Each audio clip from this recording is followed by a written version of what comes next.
Baik. Assalamualaikum warahmatullahi wabarakatuh.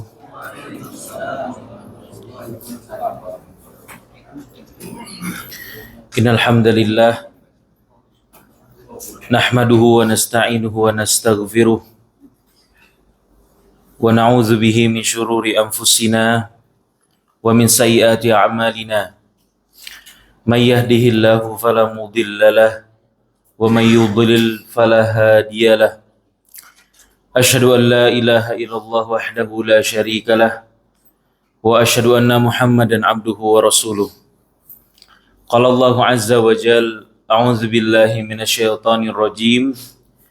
Ya ayyuhalladzina amanu taqullaha haqqa tuqatih wa la tamutunna illa wa antum muslimun. Wahai orang-orang yang beriman, bertakwalah kalian kepada Allah dengan sebenar-benarnya takwa, dan jangan sekali-kali kalian mati kecuali dalam keadaan Islam. Fa inna asdaqal hadithi kitabullah, maka sebenar-benar perkataan adalah firman-Nya Allah Subhanahu wa taala. Wa khairul hadi hadi Muhammadin sallallahu alaihi wasallam, dan sebaik-baik petunjuk adalah petunjuknya Nabi Muhammad sallallahu alaihi wasallam. Wa syarrul umuri muhdatsatuha, dan seburuk-buruk perkara adalah perkara-perkara baru yang diada-adakan di dalam agama. Fa inna kulla muhdatsatin bid'ah, karena setiap perkara-perkara baru yang diada-adakan di dalam agama adalah bentuk kebid'ahan. Wa kulla bid'atin dhalalah, dan setiap bid'ahan merupakan kesesatan. Hadirin dan hadirat azakumullah, pertama-tama marilah kita panjatkan puja dan puji syukur kita kehadirat Allah Azza wa Jalla atas limpahan rahmat, karunia dan inayahnya kepada kita bersama. Salawat dan salam marilah kita curahkan kepada junjungan kita, suri tauladan kita, Nabi kita tercinta Muhammad sallallahu alaihi wasallam, beserta kepada seluruh keluarganya, seluruh sahabatnya dan umatnya. Baik teman-teman sekalian, segala puji bagi Allah, kita kembali bisa dipertemukan oleh Allah Azza wa Jalla di Masjid Ulul Albab BSD yang kita cintai ini, dalam rangka untuk berupaya kembali menambah keilmuan kita, menambah ketakwaan kita kepadanya dengan cara bermajlis ilmu.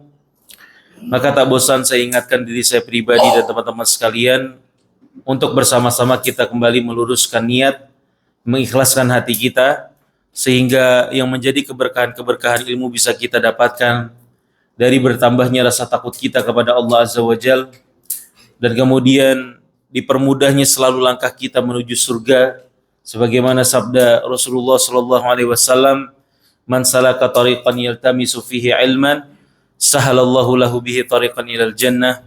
Barang siapa yang meniti sebuah jalan di mana tidak ada motif di baliknya kecuali hanya untuk menuntut ilmu, maka niscaya Allah Subhanahu wa taala akan permudah jalannya menuju surga. Dan semoga dengan keikhlasan hati kita duduk di majelis-majelis ilmu di tempat ini ataupun di tempat-tempat yang lain, dengannya Allah Subhanahu wa taala memberikan kepada kita keistiqomahan selalu di atas jalan ilmu, takwa dan ibadah kepadanya hingga hembusan nafas terakhir kita. Baik teman-teman sekalian, kita akan melanjutkan pembahasan kita dari kitab Adabul Mufrad karya Al-Imam Al-Bukhari rahimahullahu taala. Dan sekali lagi teman-teman sekalian, saya ingatkan bahwa kitab ini adalah salah satu kitab yang sangat penting sekali untuk kita cermati sebagai seorang muslim, di mana kitab ini merangkum di dalamnya sabda-sabda Rasulullah SAW yang berkaitan dengan akhlak seorang muslim, attitude seorang muslim, bagaimana seharusnya muslim yang ideal tersebut terwujud di dalam kehidupan kita. Bagaimana kita sebagai seorang muslim yang baik mencontoh apa yang menjadi akhlaknya Rasulullah SAW, dan kemudian apa yang Rasulullah SAW sampaikan tentang bagaimana seharusnya seorang muslim itu bersikap di dalam kehidupannya. Dan berkali-kali kita ingatkan ya teman-teman sekalian bahwa sebagaimana akhlak baik itu akan menyampaikan kita kepada kemaslahatan yang banyak di dunia maupun di akhirat kelak, begitu juga ketika seorang muslim tidak mampu mengadopsi akhlak baik di dalam kehidupan dia, maka kerugian-kerugian yang akan dia dapatkan baik di dunia apalagi di akhirat kelak. Ya, seorang yang tidak bisa berattitude dengan baik, seorang yang tidak bisa bertetangga dengan baik akan menerima ganjarannya di dunia maupun di akhirat. Seseorang yang tidak mampu kemudian berakhlak baik terhadap orang tuanya, dia akan menerima ganjarannya di dunia maupun di akhirat kelak. Ya, seorang yang tidak mampu kemudian menjadi seorang muslim yang baik di dalam pergaulan, dia akan menerima ganjarannya di dunia maupun di akhirat kelak. Begitu juga ketika seorang muslim mampu menjadi seorang muslim yang ideal di setiap pergaulan dia, ya, dan di setiap tingkah laku dia, maka dia akan mendapatkan kemaslahatan yang sangat banyak sekali di dunia maupun di akhirat kelak. Dan kita sampaikan teman-teman sekalian bahwa agama Islam itu agama yang sempurna. Segala aspek dalam kehidupan kita sudah diatur sama Allah Azza wa Jalla. Ya. Aspek ritualnya sudah lengkap. Begitu juga dengan aspek hubungan antar manusia. Islam itu adalah agama yang paling menyeluruh, komprehensif, mengatur itu semua. Maka dari itu teman-teman sekalian perlu kita pahami bersama bahwa keselamatan kita di dunia maupun di akhirat kelak bukan hanya bergantung kepada ritual kita, ibadah kita kepada Allah Azza wa Jalla saja, tetapi itu semua juga bergantung kepada bagaimana cara kita memperlakukan orang lain, bagaimana cara pergaulan kita, ya, bagaimana attitude kita di tengah-tengah masyarakat dan seterusnya. Ya, bahkan Rasulullah SAW pernah mengingatkan, ya, ketika para sahabat ada yang menyebutkan bahwa ada seorang wanita yang sangat baik ritualnya, artinya dia shawwamah qawwamah, dia sering berpuasa sunnah, sering kemudian bersolat sunnah, ya, solat qiyamul lail, akan tetapi dia punya kekurangan, yaitu dia suka jahat sama tetangganya, baik dengan lisannya ataupun perbuatannya. Maka kata Rasulullah SAW, la khaira fiha, dia nggak ada kebaikannya, hiya finnar, dia akan di neraka. Maka dari itu teman-teman sekalian, penting kiranya kita membangun kembali kesadaran bahwa apa yang sedang kita pelajari ini adalah perkara yang sangat penting di dalam kehidupan kita sebagai seorang muslim. Baik teman-teman sekalian, kita akan melanjutkan pembahasan dari kitab Adabul Mufrad. Kita sudah sampai hadis yang ke-177. Ya, hadis yang ke-177, di mana pada pertemuan yang lalu kita menyelesaikan beberapa hadis yang berkenaan tentang banyaknya pintu-pintu kebaikan. Ya. Di mana Allah Subhanahu wa taala ketika menentukan bahwa visi kehidupan kita adalah untuk beribadah, maka bentuk kasih sayangnya Allah Azza wa Jalla, ya, setiap waktu dari kehidupan kita, setiap usaha kecil dalam kehidupan kita itu bisa bernilai ibadah di sisi Allah Azza wa Jalla. Ya. Dan kita terangkan di pertemuan yang sebelumnya tentang bagaimana sedekah itu yang bisa kita lakukan sangat banyak sekali, bahkan ketika kita tidak punya harta. Karena kan yang namanya sedekah, yang nyangkut di pikiran kita ketika kita dengar sedekah itu adalah perbuatan amalan soleh yang dilakukan dengan apa, Pak? Dengan harta, kan? Dengan harta. Maka kemudian sebagaimana kita sebutkan hadisnya pada pertemuan sebelumnya, sebagian dari sahabat-sahabat ada yang mengeluh. Ya, sahabat-sahabat Rasulullah yang fuqara, yang fakir, mereka mengeluh kepada Rasulullah SAW.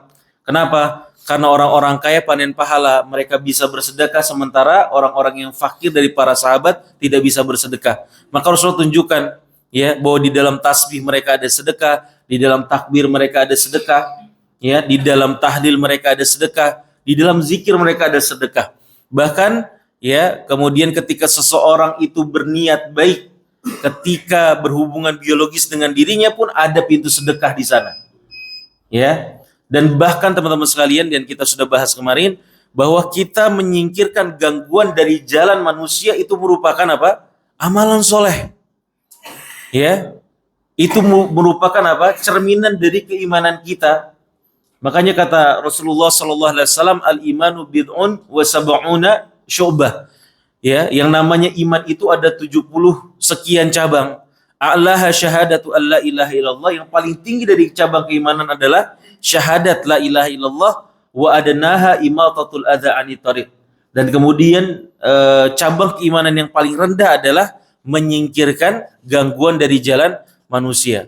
Maka dari itu teman-teman sekalian, saya nasihatkan diri saya pribadi dan teman-teman sekalian, pahami ya bahwa yang namanya visi kehidupan kita, kenapa kita diciptakan sama Allah Azza wa Jalla, semata-mata untuk beribadah kepada Allah Azza wa Jalla. Ya, dan bentuk rahmatnya Allah Azza wa Jalla, kita dibukakan pintu-pintu kebaikan yang banyak sekali. Ya, yang kita butuhkan hanyalah keinginan kita saja. Niat kita saja. Ya, ketika seorang muslim itu benar-benar niat untuk beramal soleh, benar-benar mau mendekatkan dirinya kepada Allah Azza wa Jalla dengan cara apa? Beramal soleh, maka setiap detik pun kita bisa konversikan menjadi apa? Menjadi pahala. Ya, setiap detik, Pak. Kalau kita mau, kita bisa subhanallah. Ya, alhamdulillah. Wala ilaha illallah, Allah. Itu setiap detik bisa menjadi pahala buat kita, bisa menjadi sedekah buat kita. Bahkan ketika apa? Ketika lidah kita pun diam saja, ya, lidah kita tidak bergerak, lisan kita diam, ada banyak amalan soleh yang bisa kita lakukan. Ya, di antaranya apa? Tafakur. Dengan modal apa? Dengan modal benak kita saja, pikiran kita merenungi ciptaan-ciptaan Allah Azza wa Jalla. Ya, kita merenungi penciptaan kita merenungi ibadah-ibadah kita, itu bisa berubah menjadi apa? Pahala yang banyak. Makanya kata Ibnu Abbas radhiyallahu taala anhuma, ya, berpikir tentang kebesaran Allah Azza wa Jalla sejenak itu lebih aku cintai daripada sholat malam sepanjang malam atau semalam suntuk. Ya, maka dari itu teman-teman sekalian, saya nasihatkan diri saya pribadi dan teman-teman sekalian, obsesi yang besar terhadap amalan soleh harus kita selalu tumbuhkan. Ya, terutama buat bapak-bapak yang sudah usianya di atas 40, 50, 60. Ya, biasakan diri kita itu basah, ya, diri kita dengan amalan-amalan soleh setiap saat. Istighfar, ya, zikir kepada Allah Azza wa Jalla. Kalau bukan dengan amalan-amalan soleh kita hiasi kehidupan kita, maka dengan apa, Pak? Ya, berobsesi sebagaimana sabda Rasulullah SAW, khairun nas man tala umruhu wa hasuna amaluhu. Ya, sebaik-baik seorang adalah yang panjang usianya dan kemudian baik amalan-amalannya. Ya, kita perbaiki itu semua. Nah, teman-teman sekalian, hadis yang ke-177 ini, ya, beberapa hadis setelahnya 177, 178, 179 ini bertemakan tentang apa? Tentang akhlak seorang muslim di dalam pergaulan. Ya, dalam berukhuwah. Ya, dalam berukhuwah. Apa fungsi daripada ukhuwah nanti kita akan jelaskan dari hadis-hadisnya. Namun sebelumnya teman-teman sekalian, saya sampaikan bahwa Allah Subhanahu wa taala, ya, menghendaki kita ini sebagai hamba Allah Azza wa Jalla itu bahagia. Ya. Allah itu sayang sama kita, Allah itu cinta sama kita sebagai hamba-hambanya, dan Allah menghendaki kita bahagia. Dan cara kita berbahagia di dunia ini pun sudah ditunjukkan oleh Allah Azza wa Jalla. Ya, salah satu pesan dari Allah Rabbul Izzah kepada kita tentang kunci daripada kebahagiaan sebagaimana yang tertuang, ya, di dalam surat Yunus ayat ke-57. Kata Allah Azza wa Jalla, "Qul bi fadlillahi wa bi rahmatihi fabidzalika falyafrahu huwa khairum mimma yajma'un." Kata Allah Azza wa Jalla, katakanlah Muhammad, hanya dengan fadlullah, keutamaan dari Allah, dan kemudian wa bi rahmatihi, dengan kasih sayangnya Allah Azza wa Jalla, fabidzalika falyafrahu. Maka dengan hal tersebut itulah kalian bisa berbahagia. Ya, berbahagia dengan bahagia yang sejati. Ya, karena kebahagiaan yang bersumber dari hawa nafsu, pemenuhan manusia terhadap hawa nafsu, itu adalah kebahagiaan yang semu. Ya, kebahagiaan yang bukan kebahagiaan yang sejati. Kebahagiaan sejati dua kuncinya sebagaimana dalam surat Yunus ayat 59 ini, ya. Dengan fadlullah, keutamaan dari Allah, dan kemudian dengan apa? Dengan rahmatnya Allah Azza wa Jalla. Maka kata para ulama, ya, sebagai salah satunya adalah Ibnu Qayyim al-Jauziyah, wa qad darat aqwalus salaf ala anna fadlullahi wa rahmatuhu hiyal Islam wa sunnah. Ya, dan tentang ayat Allah Azza wa Jalla ini dalam surat Yunus ayat 59 ini, kata Ibnu Qayyim al-Jauziyah, seluruh perkataan para salafus saleh, sahabat, tabi'in dan tabi'ut tabi'in berkenaan dengan apa itu fadlullah, keutamaan dari Allah, apa itu rahmatuhu, rahmatnya Allah Azza wa Jalla, maka artinya ya semuanya bermuara pada Islam dan sunnah. Ya, Islam dan sunnah. Artinya syariat Islam yang tertuang di dalam Al-Quran dan sunnah-sunnah Rasulullah Sallallahu Alaihi Wasallam. Dengan itulah kita berbahagia, Bapak sekalian dan ibu-ibu sekalian. Hanya dengan itu, hanya dengan petunjuk dari Allah, dari Islam, maka ketika seorang Muslim benar-benar merealisasikan keislamannya, maka kebahagiaan akan dia dapatkan, baik di dunia apalagi di akhirat kelak. Ya, dan salah satu teman-teman sekalian, dan salah satu perangkat yang ada di dalam syariat kita yang akan membawa kita kepada kebahagiaan adalah al-ukhuwah al-islamiyah. Ya, persaudaraan yang berasaskan apa? Islam. Ya, persaudaraan yang berasaskan apa? Keimanan kepada Allah Azza wa Jalla. Ini adalah al-ukhuwah al-islamiyah, persahabatan yang baik. Ya, di atas agama Allah Azza wa Jalla, itu membahagiakan. Ya, makanya Rasulullah sallallahu alaihi wasallam menyampaikan, ya, masalah ukhuwah Islamiyah ini, cinta kepada saudara muslim kita dan kemudian benci atas nama Allah Azza wa Jalla, itu merupakan perintah dari Allah Azza wa Jalla. Ya, Rasulullah sallallahu alaihi wasallam pernah mengingatkan kita semua, ya, bahkan Allah Azza wa Jalla dulu kita baca di antara ayat-ayatnya. Allah Azza wa Jalla mengingatkan kita di dalam surat Al-Hujurat ayat 10. Ya, surat Al-Hujurat ayat 10. Kata Allah Azza wa Jalla, innamal mu'minuna ikhwah. Ya, sesungguhnya orang-orang beriman itu saling bersaudara, ukhuwah fillah. Ya, saling bersaudara atas nama Allah Azza wa Jalla. Kemudian juga di dalam surat Ali Imran ayat 103. Kata Allah Azza wa Jalla, wa'tasimu bihablillahi jami'an wa la tafarraqu. Wadhkuru ni'matallahi 'alaikum idh kuntum a'daan fa'alafa baina qulubikum fa'asbahtum bi ni'matihi ikhwana. Dan kemudian kalian dengan nikmat Allah Azza wa Jalla menjadi ikhwana, menjadi saling bersaudara. Ya, makanya kata para salafus saleh, ya, mereka salah satu yang paling mereka berbahagia dengannya setelah Islam, salah satunya adalah mereka bisa berukhuwah. Ya, mereka bisa saling bersaudara dengan saudara-saudara muslim lainnya. Dan kemudian teman-teman sekalian, saking pentingnya perkara persaudaraan antar orang-orang yang beriman, bahkan Rasulullah SAW kemudian menyebutkan bahwa salah satu barometer keimanan kita, ya, barometer keimanan, apakah keimanan seorang ini baik atau tidak, barometernya, tolak ukurnya adalah, ya, persaudaraan dia, rasa cinta dia kepada saudara muslim yang lainnya. Dari Anas bin Malik, ya, bahwasanya Rasulullah SAW bersabda, "Thalathun man kunna fihi wajada halawatal iman." Kata Rasulullah, ada 3 perkara. Kalau 3 perkara ini ada di dalam diri seorang muslim, maka dia akan mengecap manisnya keimanan. Ya, artinya benar-benar dia merasakan keimanan yang benar-benar hakiki, yang lezat. yang dia rasakan penuh dengan apa? Kelezatan. Apa saja itu? Kata Rasulullah SAW, an yakunallahu wa rasuluhu ahabba ilaihi mimma siwahuma.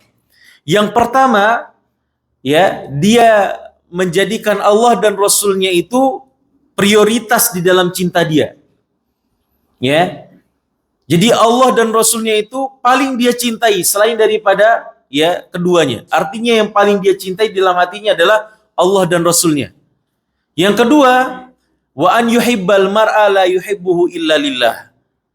Yang kedua kata Rasulullah adalah ketika seorang muslim mencintai saudaranya, sesama apa? Sesama muslim. Dan tidaklah dia mencintai saudaranya kecuali hanya untuk Allah Azza wa Jalla. Ya, kita saling mencintai karena siapa? Karena Allah Azza wa Jalla. Ketika seseorang ada di dalam dirinya seperti ini, maka itu adalah salah satu pintu dia merasakan kelezatannya iman. Dan yang ketiga adalah wa an yakrah an ya'uda fil kufri kama yakrahu an yuqdhafa finnar. Yaitu yang ketiga adalah dia membenci. Kalau harus kembali kepada kekufuran sebagaimana dia benci kalau dijerumuskan kepada kobaran api. Ya, jadi tiga ini teman-teman sekalian, bapak-bapak dan ibu sekalian, ketika benar-benar ada di dalam diri kita, di dalam hati kita, kita akan merasakan lezatnya keimanan. Ya, dan kalau kita sudut pandang ini kita kemudian terapkan kepada Nabi kita tercinta Muhammad SAW, maka tiga-tiganya ini adalah ada di dalam diri Rasulullah SAW, kemudian ada di dalam dirinya para sahabat-sahabat Rasulullah SAW. Ya, mereka menjadikan Allah dan Rasulnya adalah ya para sahabat-sahabat Rasulullah, Allah dan Rasulnya nomor satu. Ya, makanya kita banyak menemukan redaksi dari pertanyaannya para sahabat, perkataannya para sahabat. Mereka mengatakan ya, wahai Rasulullah, siapakah yang paling harus aku berbakti kepadanya setelah Allah dan Rasulnya? Ya, man ahaqqun nas bi husni suhbati ba'dallah wa rasulih. Ya Rasulullah, siapa yang paling berhak aku berikan baktiku setelah Allah dan Rasulnya? Ya, dan kemudian juga mereka para sahabat cinta sama Allah, cinta sama Rasulullah sallallahu alaihi wasallam. Ya. Maka Umar bin Khattab satu ketika pernah bilang, wahai Rasulullah, sungguh engkau adalah orang yang paling aku cintai, ya, melebihi orang tuaku, melebihi keluargaku, kecuali diriku sendiri. Ya, kecuali diriku sendiri. Artinya saat itu Umar mengatakan, ya Rasulullah, engkau adalah orang yang paling aku cintai setelah diriku sendiri. Maka kata Rasulullah SAW, wahai Umar, tidak sampai engkau mencintai aku melebihi dirimu sendiri.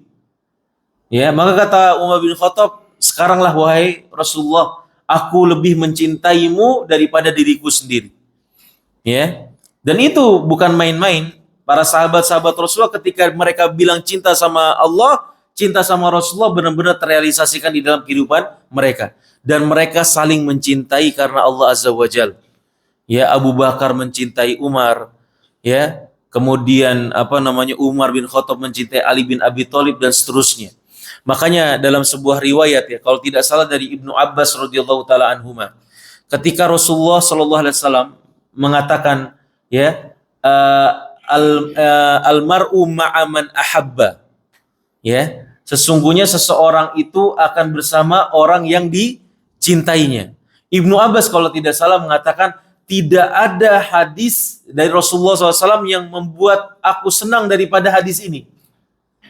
Ya, ketika mendengar hadis ini, maka kata Ibnu Abbas, saya benar-benar menumbuhkan dalam diri saya cinta Rasulullah, saya cinta Abu Bakar, saya cinta Umar. Ya, mencintai benar-benar mereka. Kenapa? Karena pingin nanti di akhirat bersama orang-orang spesial itu. Bersama dengan Rasulullah, bersama Abu Bakar, bersama Umar bin Khattab radhiyallahu taala anhuma. Ya. Dan kemudian teman-teman sekalian, kita harus menyuburkan ya, saling bersaudara, saling mencintai karena Allah Azza wa Jalla. Dan alhamdulillah ya, kita ada di masjid sini ya, di Masjid Ulul Albab, kita saling bermasyarakat di sini. kita saling bergaul di sini, ini lebih mudah. Ya. Ketika kita punya masjid di mana kita sholat berjamaah di dalamnya, bahkan kita menuntut ilmu di dalamnya, ini salah satu nikmat yang sangat besar yang Allah Subhanahu wa taala berikan kepada kita. Ya, di luar sana banyak orang-orang yang susah sekali untuk bergaul dengan saudara-saudara muslim yang baik. Ya. Mereka nggak punya tempat sholat berjamaah misalnya. Kan ada sebagian orang yang seperti itu. Ya, tinggalnya mungkin di komplek yang jarang ada masjid misalnya. Ya, sekalinya ada musola, dia doang yang sholat di situ. Tapi kita, ya di sini Masjidul Ulama BSD misalnya, ini kan banyak. Ya, ada kajian, kemudian sholat berjamaahnya. Berapa soft di sini, Pak? Hah? 4 soft sholat berjamaahnya. Masya Allah, banyak gitu. Ya. Dan disitulah kita menemukan atau kita bisa menumbuhkan namanya budaya saling berukhuwah Islamiyah. Ya, ini serius Pak. Ya, jangan sampai ini menjadi teori belaka. Antum, saya sering katakan kepada teman-teman di majelis-majelis ilmu, kalau antum datang ke majelis ilmu, antum kenalan. Ya, antum kenalan satu sama yang lain kenal. Jangan cuman kenal mukanya doang. Ya, nanti ketika ketemu, misalnya lagi ke Bandung ketemu, tunjuk-tunjukkan gini. Ya, saling gak kenal namanya, cuma tunjuk-tunjukkan aja. Jangan sampai. Ya, antum kenalan Pak. Orang-orang soleh itu salah satu Salah satu harta berharga bagi seorang muslim. Kenapa saya sebutkan di antara dalilnya Pak? Ya, dari Umar bin Khattab radhiyallahu taala anhu. Qala Nabi sallallahu alaihi wasallam. Ya, kata Rasulullah sallallahu alaihi wasallam, "Inna min ibadillah la unasan ma hum bi anbiya wala syuhada, yaghbituhumul anbiya wa syuhada yaumal qiyamah bi makanihi minallahi taala." Rasulullah SAW bersabda, ya, di riwayat Imam Abu Dawud, kata Rasulullah SAW, sungguh ada sekelompok manusia, ya, golongan manusia. Mereka bukan bagian dari para nabi, bukan termasuk nabi-nabi, bukan termasuk syuhada, bukan termasuk orang-orang yang mati syahid. Karena di antara derajat tertinggi nanti di akhirat adalah para nabi dan para syuhada. Ya, para nabi dan orang-orang yang mati syahid ini elit-elitnya penghuni surga tuh. Ya, kata Rasulullah nanti ada golongan manusia, mereka nggak termasuk golongan para nabi, mereka juga nggak termasuk golongan para syuhada, orang-orang mati syahid. Tetapi kata Rasulullah, yaghbituhumul anbiya wa syuhada. Tetapi para nabi dan para syuhada, para orang-orang yang mati syahid, mereka iri sama golongan ini. Ya. Nabi-nabi dan para orang yang mati syahid sudah tinggi, tetapi mereka tetap iri, ya. Mereka kepingin mendapatkan anugerah yang Allah berikan kepada orang-orang ini. Orang-orang yang diberikan anugerah oleh Allah Subhanahu wa taala ini. Siapa itu? Maka para sahabat bertanya, "Qalu ya Rasulullah, tukhbiruna manhum?" Wahai Rasulullah, sampaikan kepada kami siapa nih orang-orang yang membuat para nabi dan syuhada iri sama mereka. Qala hum qaumun tahabu bi ruhillah. Ya. Ala ghairi arhamin bainahum wala amwalin yata'atawnaha fa wallahi inna wujuhahum lanur, kata Rasulullah SAW. Itu kelompok manusia yang ketika di dunia mereka saling mencintai karena Allah Azza wa Jal. Ya, ala ghairi arhamin bainahum, padahal mereka nggak ada hubungan rahim, nggak ada hubungan darah. Tapi mereka saling mencintai. Wala amwalin yata'atawnaha. Bukan juga karena motif motif harta. Ya kan? Nggak ada tendensi hartanya dan kemudian bahkan nggak ada hubungan rahimnya, tetapi mereka bisa saling mencintai karena Allah Azza wa Jal. Maka Rasulullah bilang, fa wallahi inna wujuhahum lanur. Demi Allah, wajah-wajah mereka, kata Rasulullah, itu bercahaya, orang-orang ini yang saling mencintai karena Allah di dunia. Wa innahum ala nur, dan mereka kemudian berjalan di atas cahaya. La yakhafuna idza khafan nas. Salah satu keistimewaan mereka apa? Mereka tidak merasa khawatir ketika di tempat-tempat di akhirat nanti manusia itu pada khawatir. Ya, keutamaannya sedahsyat ini. Wala yahzanuna idza hazinan nas. Dan mereka tidak bersedih ketika banyak orang-orang nanti di akhirat pada momen-momen tertentu mereka bersedih. Ya. Wa qara'a hadhil ayah, dan kemudian Rasulullah SAW membaca ayat ini. Ala inna awliya Allahi la khaufun alaihim wa lahum yahzanun. Ya, sesungguhnya wali-wali Allah Azza wa Jalla tidak ada ketakutan atas mereka dan tidak pula mereka merasa bersedih. Bayangkan, Pak. Ya, sedahsyat ini ukhuwah Islamiyah. Saya tanya Bapak di sini, ada nggak yang punya akhwen, Pak? Hah? Antum ada nggak punya teman dekat dan kemudian tidak ada tendensi antum berteman dengan orang ini kecuali karena keimanan? Sudah punya apa belum? Pak, malah diem, ngantuk ya? Hah? Sudah punya belum, Pak? Kebanyakan dari kita berteman, banyaknya tendensinya karena apa? Bisnis misalnya. Ya? Apalagi biasanya? Pekerjaan, karena sama pekerjaannya misalnya, ya kan? Atau karena hubungan kekerabatan yang dekat misalnya. Coba antum introspeksi, Pak. Ini salah satu keberuntungan kita nih. Ya, pintu Allah memuliakan kita di akhirat salah satunya kita dengan mewujudkan kita mencintai seorang muslim karena Allah Azza wa Jalla, bukan karena tendensi uang, bukan karena tendensi kekerabatan, tapi murni karena Allah Azza wa Jalla. Ya, saya kasih salah satu caranya bagaimana kita bisa sampai kepada menjadi golongan ini. Antum cari teman yang soleh, Pak. Ya, antum cari teman yang soleh. Makanya saya katakan berulang-ulang, ketika antum sudah ada masjid di sini, ya kan? Antum sholat berjamaah di sini bareng-bareng. Ya, kemudian antum bermajelis ilmu, apalagi Masya Allah. Itu majelis ilmu itu salah satu tingkatan, kalau kita bisa katakan itu salah satu tingkatan yang sudah tinggi tuh. Yang insya Allah ketika orang sudah terbiasa majelis ilmu, itu kesolehan itu insya Allah mudah. Ya, karena apa? Obsesi orang yang menuntut ilmu itu kan akhiratnya sudah tinggi itu berarti.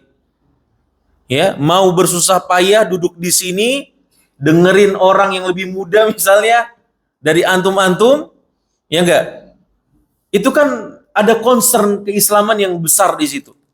Ini PR kita, Pak. Ini PR kita beneran ya. Antum bisa lihat tadi kan kata Rasulullah, syuhada sama para nabi itu iri sama mereka. Ya. Makanya ketika Rasulullah SAW pertama kali hijrah, Pak, salah satu yang Rasulullah SAW lakukan adalah mempersaudarakan kan? Mempersaudarakan antara orang muhajirin dan orang ansor. Ini salah satunya seperti ini, salah satu faidahnya seperti ini nih. Ya, Rasulullah SAW ingin meninggikan ya para sahabat derajat mereka ketika mereka nanti ya kemudian bisa bersaudara dengan baik. Ya, ada kisah ya, makanya kita memang butuh teman yang soleh, Pak. Kata para salafus soleh, harta paling berharga buat seorang muslim ya, bahkan melebihi keluarganya sendiri adalah apa? Adalah teman yang soleh. Ya, apalagi nanti teman yang soleh itu nanti kita akan sebutkan juga itu punya syafaat nanti. Ya, diberikan sama Allah apa? Hak untuk memberikan syafaat kepada sahabatnya.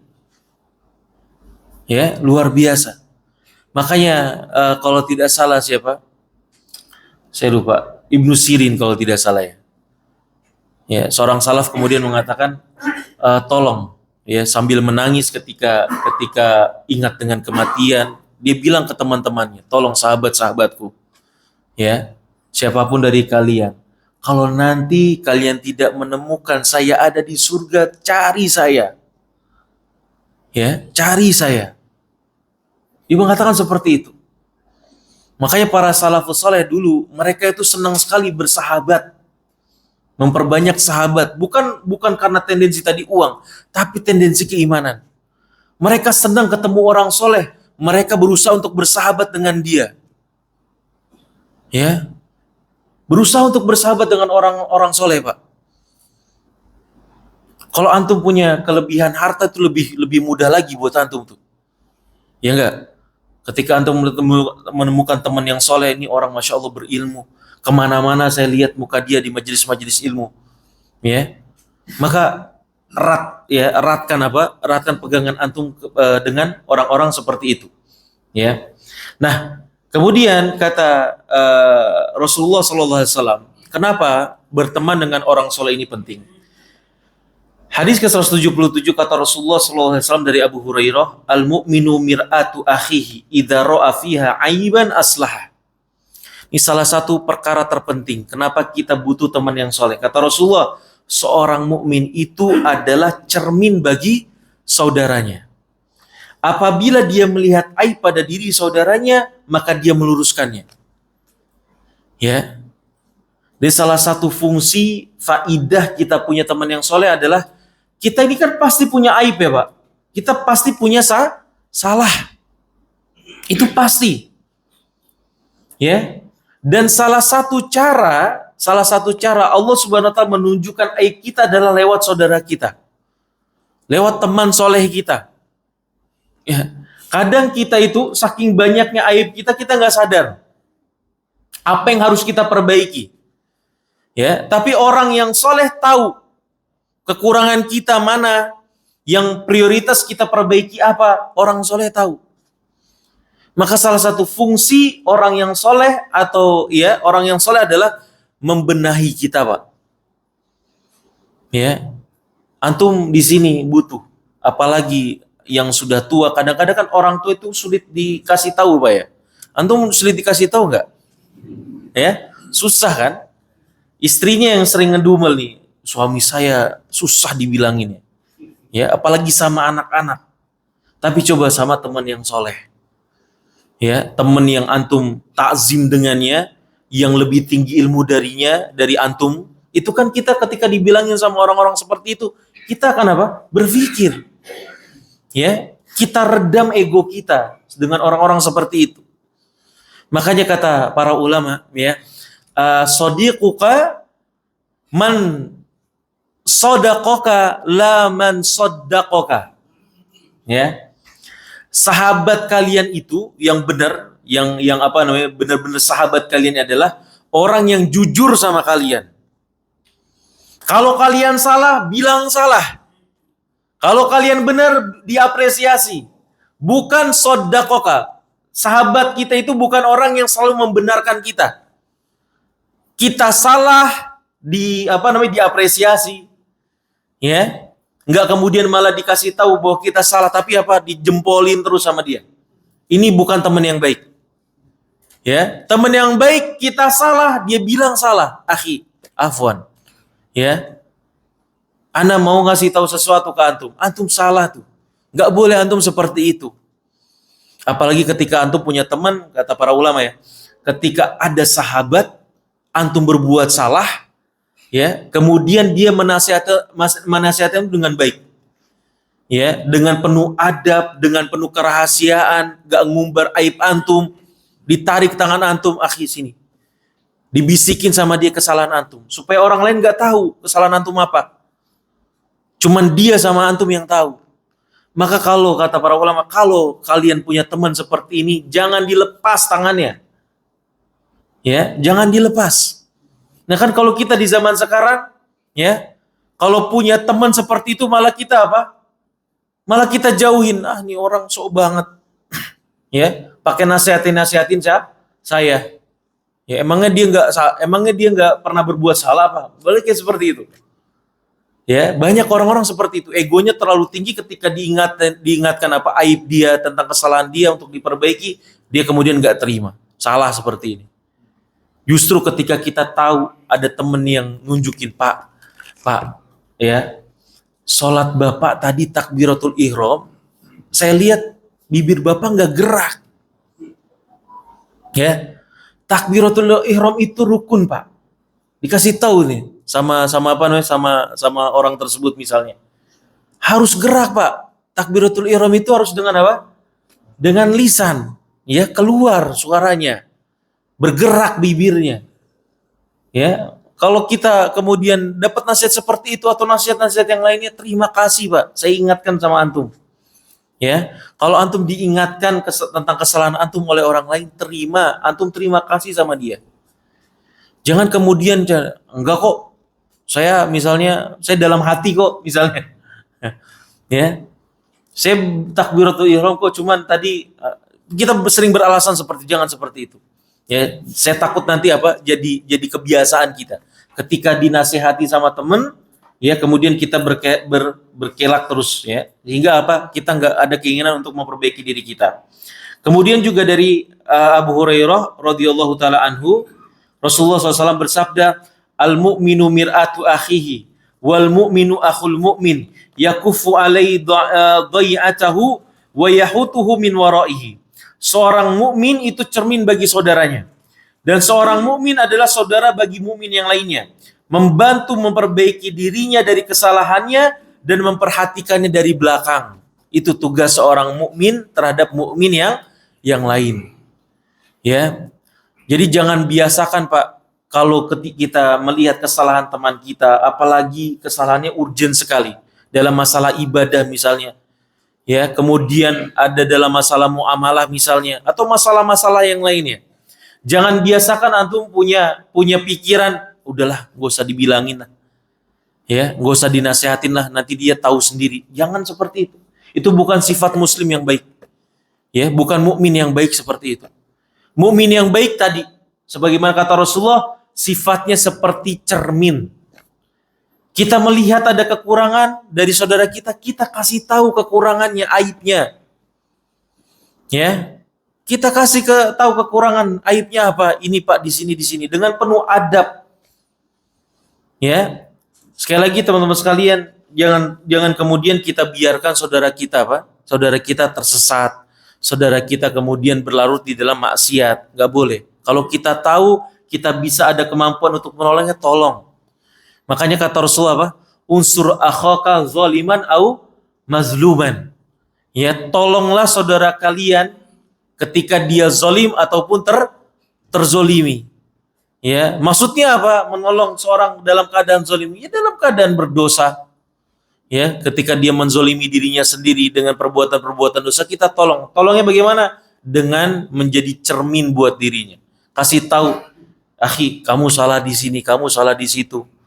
Ya, maka sekali lagi teman-teman sekalian, berteman dengan orang yang baik, orang yang soleh penting. Kita butuh mereka. Ya, kita butuh mereka. Terutama ketika urusannya majelis ilmu, itu penting. Ya, yang namanya orang menuntut ilmu itu pasti ada masa-masa futurnya. Ya, ada orang-orang yang patah semangatnya ketika menuntut ilmu. Dan saya rasakan itu, Pak. Ya, ketika saya di Madinah, ya, ketika capek kuliah, capek ngafal hadis-hadis misalnya, ya, dan kemudian terlihat futur, terlihat capek, nggak ada di Masjid Nabawi misalnya, di majelis-majelis masyayikh.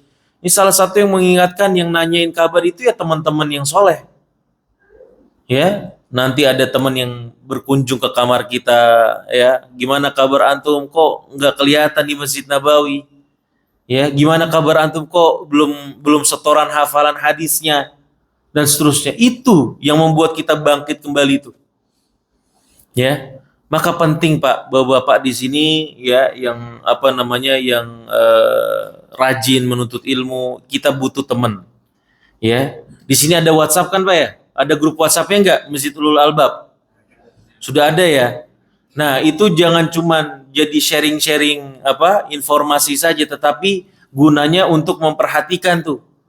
Di absen. Ya, temennya misalnya ada kajian subuh misalnya, ya, antum lihat tuh siapa yang enggak hadir. Besoknya, pekan selanjutnya siapa lagi yang enggak hadir. Dilihat. Ya mungkin enggak secara absen gitu ya, ini. Hadir enggak? Bapak ini fulan, hadir enggak? Enggak. Tapi kita perhatikan saja, kan kelihatan biasanya. Ya. Ini bapak ini udah 2 kali nih nggak ikut kajian nih misalnya, atau bapak ini sudah nggak apa, sudah nggak sholat jamaah tiga kali nih, ya.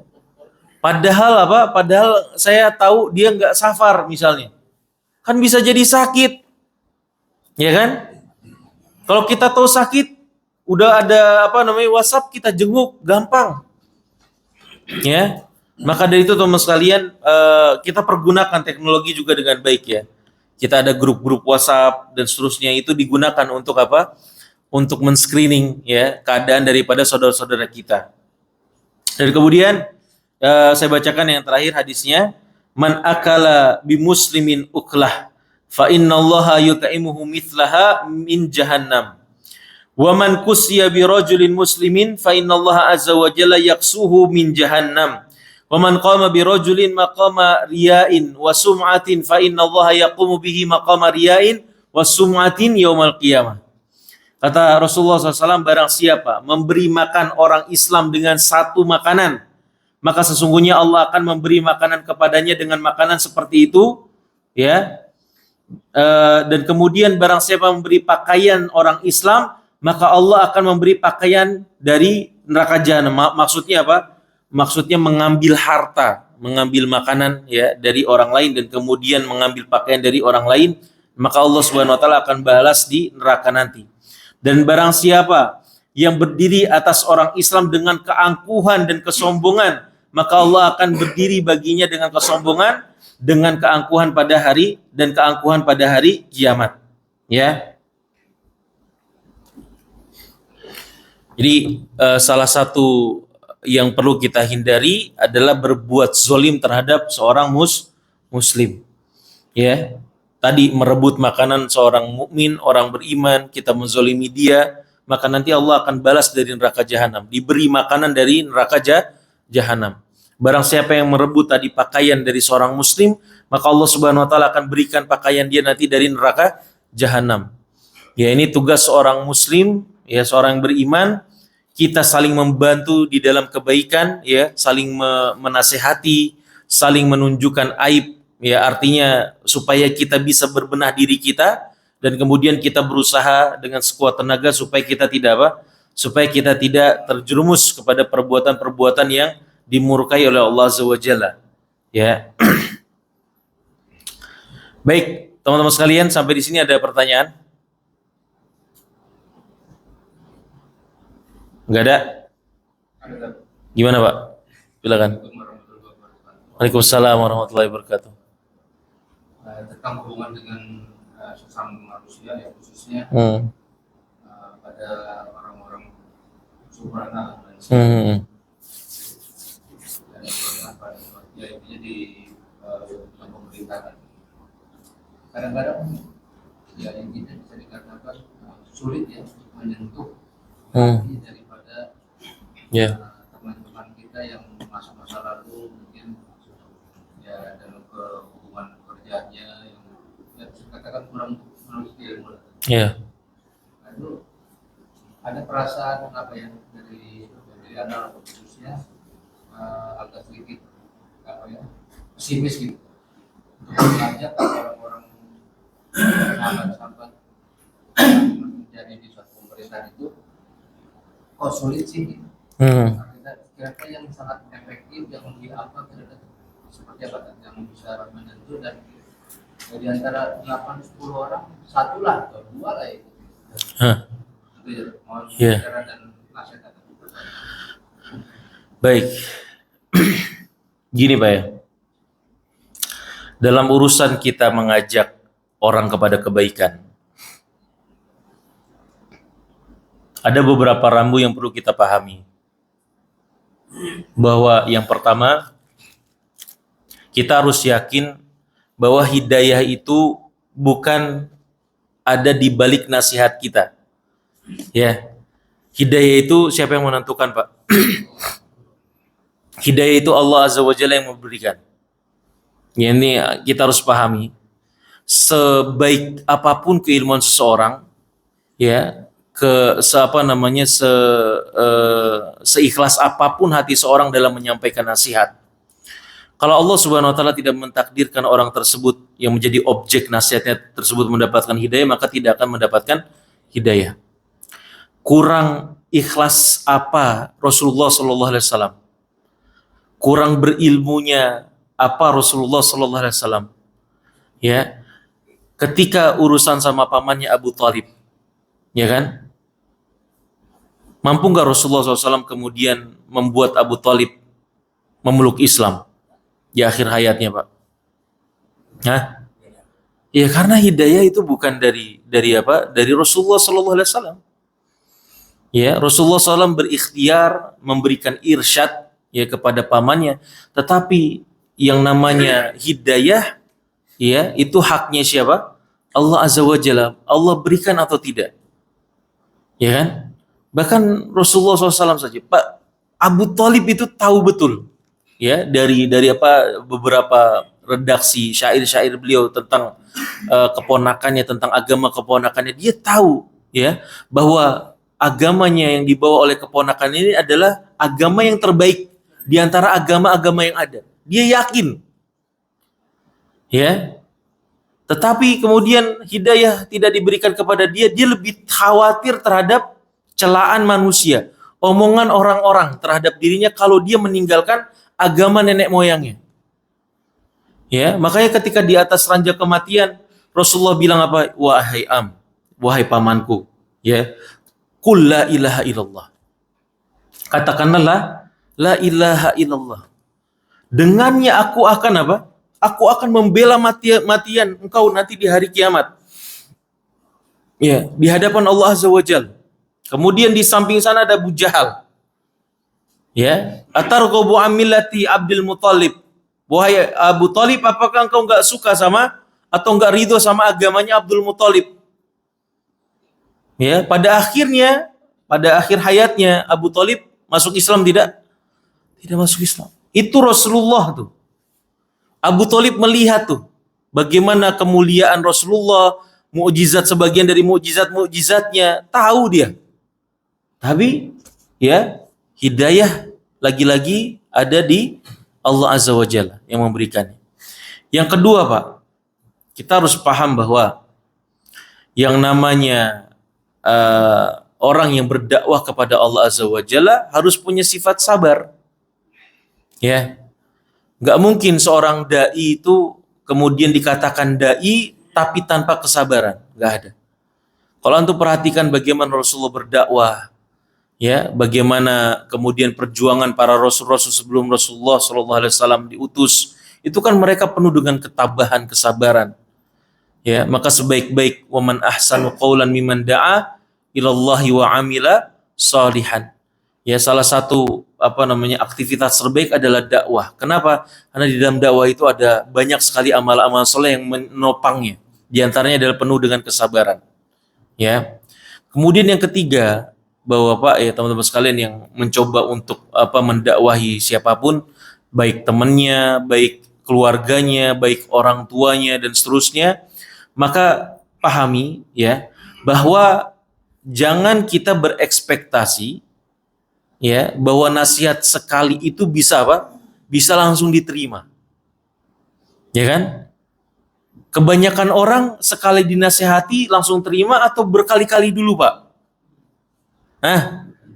Sepengalaman antum nasihatin orang, ada gak pernah pada akhirnya orang tersebut ikut nasihat antum? Pernah gak? Pernah kan? Apakah semuanya satu kali langsung diterima? Banyak kadang-kadang orang ada yang baru 10 kali baru dia nurut, ya baru dia terima, ada yang 20 kali, ada yang 30 kali, ada yang sudah 1000 kali belum terima.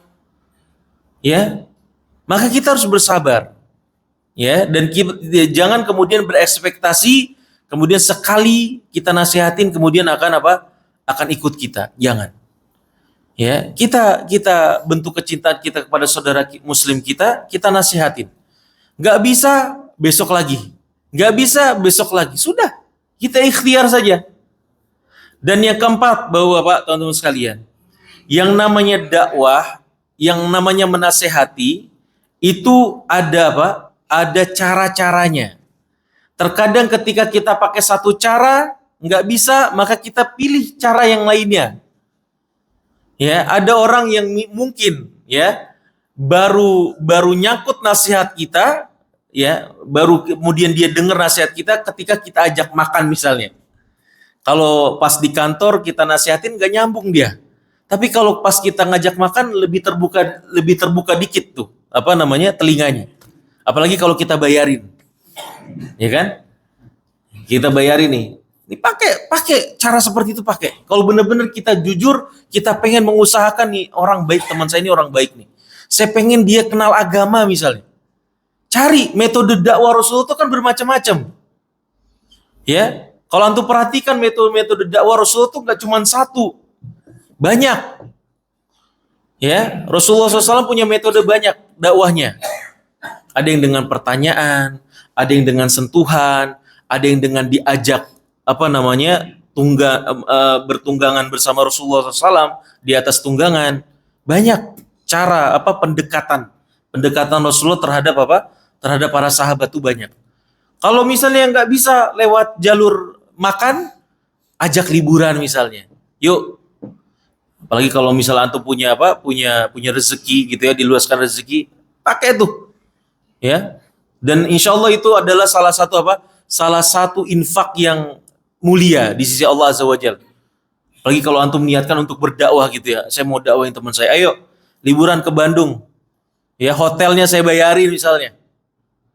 Ya, tapi nanti ada kajian, ikut ya, kajian misalnya seperti itu. Ya, sambil kajian, sambil liburan, sambil ngobrol. Ya, sambil sarapan ngobrol, diomongin seperti itu. Banyak. Jadi kalau kita merasa ini kalau susah dibilangin, mungkin metode kita yang belum kita variasikan, Pak. Ya. Dan sekali lagi itu semua 4 ini ya, kita padukan semua, pada akhirnya pondasinya adalah hidayah itu di tangan Allah Azza wa Jal. Allah yang menentukan. Ya, kita sambil berdoa tentunya, ya Allah berikanlah petunjuk kepada sahabat saya ini. Ya, berikanlah petunjuk kepada para sahabat saya dan seterusnya. Begitu Pak ya. Jadi mau nggak mau seperti itu, harus bersabar. Dan kemudian cari metode-metode yang pas buat orang-orang. Ya.